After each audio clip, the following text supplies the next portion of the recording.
بسم اللہ الرحمن الرحیم۔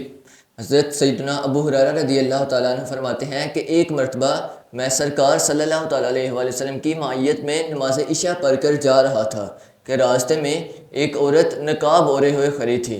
کہنے لگی، اے ابو ہریرہ، میں نے ایک گناہ کیا ہے، کیا میری توبہ ہو سکتی ہے؟ ابو ہریرہ رضی اللہ تعالیٰ عنہ نے کہا کہ کیا گناہ کیا ہے؟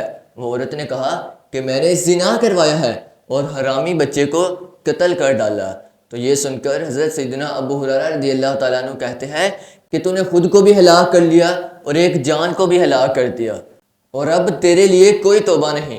یہ سن کر اس عورت نے چیخ ماری اور وہیں بے ہوش ہو گئی۔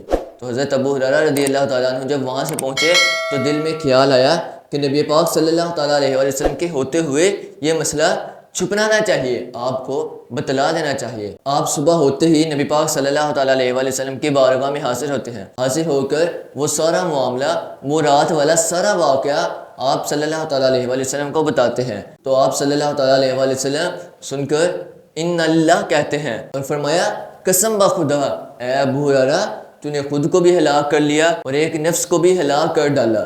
کیا تجھے شرعی مسئلہ بتاتے ہوئے یہ آیت مبارکہ تیرے خیال میں نہ آئی کہ والذین لا یدعون مع اللہ الہا آخر ولا یقتلون النفس التی حرم اللہ الا بالحق ولا یزنون؟ وہ جو اللہ کے ساتھ کسی دوسرے معبود کو نہیں پوجتے اور اس جان کو کہ جس کی اللہ نے حرمت رکھی ناحق نہیں مارتے اور نہ بدکاری کرتے ہیں۔ اور پھر اس سے آگے 2-3 آیتیں چھوڑ کر پھر آپ نے تلاوت کی، فرمایا فَأُولَٰئِكَ يُبَدِّلُ اللَّهُ سَيِّئَاتِهِمْ حَسَنَاتٍ وَكَانَ اللَّهُ غَفُورًا رَحِيمًا۔ فرمایا کہ ایسوں کی برائیوں کو اللہ بھلائیوں سے بدل دے گا اور اللہ بخشنے والا مہربان ہے۔ تو یہ سن کر آپ رضی اللہ تعالیٰ عنہ نبی پاک صلی اللہ تعالیٰ علیہ وآلہ وسلم کی بارگاہ سے باہر نکل کر مدینہ شریف میں گھومتے رہے۔ ساری رات آپ رضی اللہ تعالیٰ عنہ یہی کہتے رہے کہ کوئی ایسا ہے جو مجھے فلاں فلاں عورت کے بارے میں بتائے، فلاں فلاں اوصاف والی عورت کے بارے میں بتائے۔ آپ وہاں پکارتے رہے یہاں تک کہ رات کے وقت اسی جگہ وہ عورت مل گئی۔ آپ رضی اللہ تعالیٰ عنہ نے اسے کہا کہ میں نے نبی پاک صلی اللہ تعالیٰ علیہ وآلہ وسلم سے پوچھا ہے کہ تمہاری توبہ قبول ہو جائے گی۔ تو یہ سن کر اس عورت نے پھر خوشی کے مارے چیخ ماری، اور اس عورت نے خوشی خوشی میں کہا کہ میرا ایک باغیچہ ہے جسے میں اپنے گناہ کے کفارے کے طور پر مساکین کے لیے صدقہ کرتی ہوں۔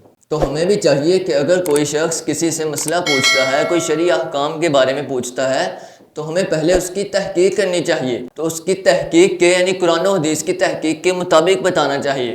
یہ نہ ہو کہ ہم اپنی طرف سے مسئلہ تو بتا دیں لوگوں کے ذلیل ہونے سے بچ کر، اس وقت کہ جب وہ مسئلہ پوچھے ہم اس کو شرمندگی کے بارے کہیں کہ ہمیں نہیں آتا، بلکہ ہم اس کو الٹا بتلا دیں۔